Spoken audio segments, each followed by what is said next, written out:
Շանթեր հեռուստաընկերության եթերը շարունակում է ավտոշկերտ հաղորդաշարը, ձեզ հետ Երևան Ղարիբյանն է, ավտոմոբիլային ամենատարբեր տեղեկություններով, ողջույն։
Երբ գալիս է գարունը, իսկ ավելի կոնկրետ մարտ ամիսը, ավտոմոբիլային աշխարհը սրտի հուզումնալից թրթիռով տեղաշարժվում է Եվրոպայի կենտրոն, Շվեյցարիայի Ժնև քաղաքը, ուր յուրաքանչյուր տարի իր դռներն է բացում Ժնևի միջազգային ավտոսալոնը։ Ավտոմոբիլային Մեքքայի Palexpo ցուցահանդեսային համալիրն այն վայրն է, որտեղ հիմնականում տեղի են ունենում ավտոմոբիլային բարձրաշխարհիկ վերնաշերտի, իսկ ավելի կոնկրետ գերարագընթաց եւ թանկարժեք սուպեր եւ հիպեր մեքենաների համաշխարհային դեբյուտները։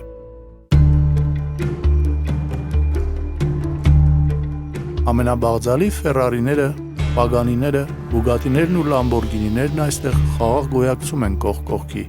իրենց տաղավարներում հյուրընկալելով բազմաթիվ այցելուների,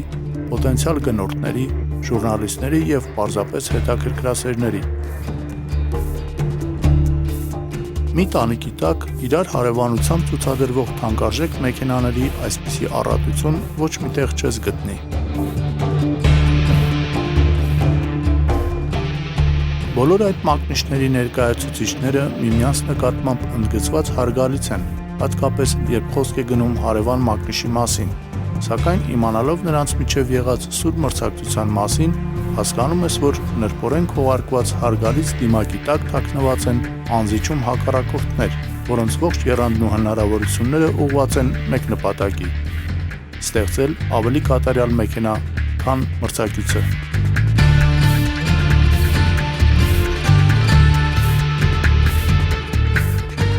Մրցակցից ավելի լավ մեքենա ստեղծելու, սեփական առավելությունը ցուցադրելու մղումը թերևս այն շարժիչ ուժերից մեկն է, որ անշեղորեն առաջ է տանում ավտոմոբիլային առաջընթացը։ Ամեն անգամ իտալական Lamborghini նոր մոդելի պրեմիերայի ժամանակ ակամայից մտածում ես, թե այսպես ասած ում բոստանն է կարնետում Lamborghini։ Ավտոմոբիլաշինության պատմության գիտակներն անմիջապես կասեն, դե իհարկե Ferrari-ի։ Ով չգիտի երկու հռչակավոր իտալական սպորտային մակնիշների հակամարտության մասին։ Ըստ էության Lamborghini մակնիշի պատմությունը դա Ferrari-ի հետ հակամարտության պատմությունն է, իսկ մակնիշի ստեղծման պատճառն էլ տրակտորներ թողարկող Ferruccio Lamborghini-ի հաստատակամությունն էր, որը վիրավորվելով Enzo Ferrari-ի կարելի է ասել մեծամիտ վերաբերմունքից 60-ական թվականներին որոշում ընդունեց թողարկել սպորտային մեքենաներ, որոնք կգերազանցեին Ferrari-ներին։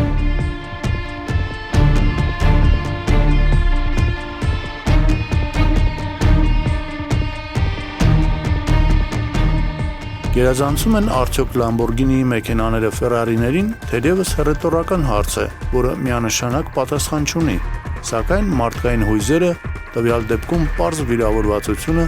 հիմք հանդիսացավ հզոր Ախոյանի ծննդին, աշխարհահռչակ Ferrari-ի հենց քթի տակ,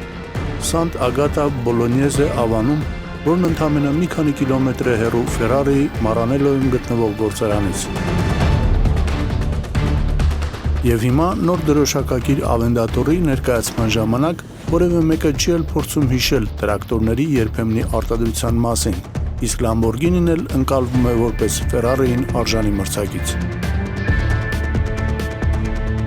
Չէ՞ որ այստեղ նույնպես գիտեն իդեալական մեքենա ստեղծելու գաղտնիքը, ի վիճակի են իրենց պատկերացումները արագության և գեղեցկության վերաբերյալ դարձնել ավելի առարկայական, գաղափարն ու կիրքը դարձնել շոշափելի, լավագույն մասնագետների անսպառ երևակայության յուրօրինակ մտահաղացումներին տալ ձև և բովանդակություն, այդ նպատակի իրագործմանը հասնելու համար օգտագործելով տեխնոլոգիաների ամենավերջին նվաճումները։ Այստեղ ևս կարող են ձեռքի աշխատանքը զուգակցել բարձր տեխնոլոգիաների հետ, իրենց առջև դնել անիրական թվացող առաջադրանքներ և փայլուն լուծել դրանք ոչ ավանդական եղանակներով, քանի որ տիրապետում են գիտության ամենատարբեր ոլորտների լավագույն գիտելիքներին և ձեռքբերումներին։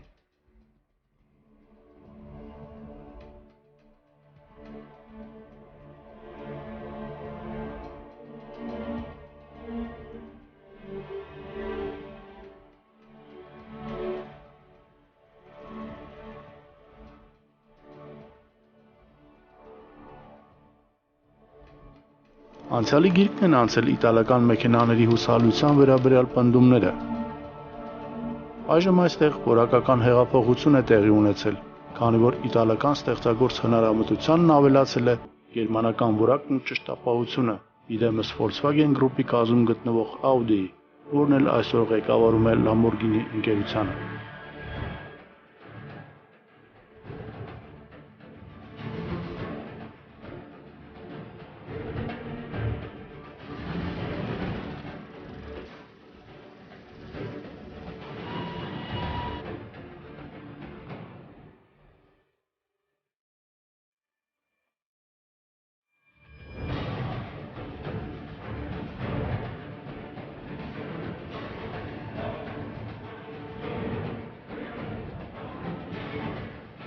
Մեքենա պատրաստելու գերմանական դպրոցը որակի վերահսկման իր խիստ չափորոշիչներով Lamborghini-ի համար երաշխավորված ապագայի գրավական է, որի արդյունքում Սանտ Ագատա Բոլոնեզեի գործարանից դուրս են գալիս անթերի մեքենաներ, պատրաստ ձեռնոց նետել ցանկացած սուպերմեքենայի։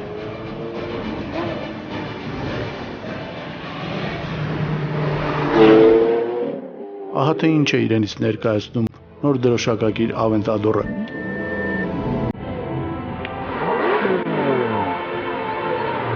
Lamborghini-ի նոր թոփ մոդելը փոխարինել է վետերան Murcielago-ին, որն արտադրվում էր 10 տարուց ավելի։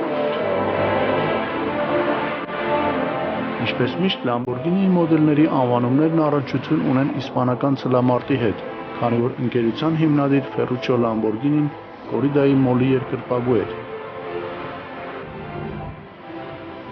Ավենտադորը մարտական ցլի անուն է, որն իր խիզախության շնորհիվ մրցանակի էր արժանացել 1993 թվականին իսպանական Սարագոսայում տեղի ունեցած արյունոտ ցլամարտի ժամանակ։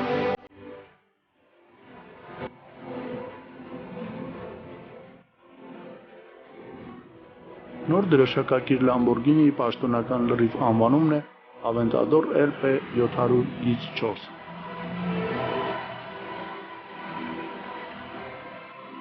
LP-ն իտալերեն Longitude Posterone բառերի հապավումն է և նշանակում է երկայնակի կենտրոնադիր, ինչը շարժիչի տեղադրության մատնանշումն է։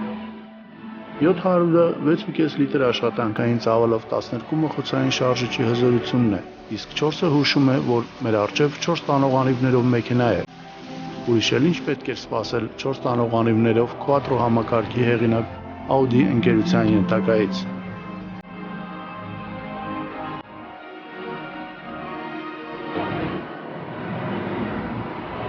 Aventador-ի հիմքում կարբոնե թեթև մոնոկոկն է, ընդամենը 147,5 կգ քաշով ամրացված ալյումինե շասիին։ Դռները, կապոտը, թևերը և թափքի այլ դետալներ նույնպես ալյումինից են։ Եթե նախկինում Lamborghini-ում առաջնայինը արագությունն էր, այնուհետև արագացումը, իսկ վերջում կառավարելիությունը, ապա այժմ լրիվ հակառակն է՝ կառավարելիություն, արագացում և հետո միայն արագություն։ Այդ պատճառով էլ այստեղ օգտագործվել են push-rod հորիզոնական տեղադրության կախոցներ և ամորտիզատորներ, որոնք օգտագործվում են մրցարշավային բոլիդների վրա։ Aventador-ը 100 կմ/ժ արագությանը հասնում է ֆանտաստիկ 2,9 վայրկյանի ընթացքում, սակայն առավելագույն արագությունն այնքան էլ տպավորիչ չէ՝ ընդամենը 350 կմ/ժ։ Իտալացիները գտնում են, որ ճանապարհային, թեկուզ և սուպեր մեքենայի խելամիտ առավելագույն արագությունը պետք է լինի 300 կմ/ժ սահմաններում։ Թերևս սա Lamborghini մակնիշի նոր տեսլականն է գերարագընթաց սուպեր մեքենաների հետագա զարգացման ճանապարհին, և եթե մարտական ցլի տոտեմով ագրեսիվ հզորության գեղեցկությունը դավանող մակնիշը ողջամտության սահմանագիծ է մատնանշում, ապա դրա իրավունքը նա վաստակել է։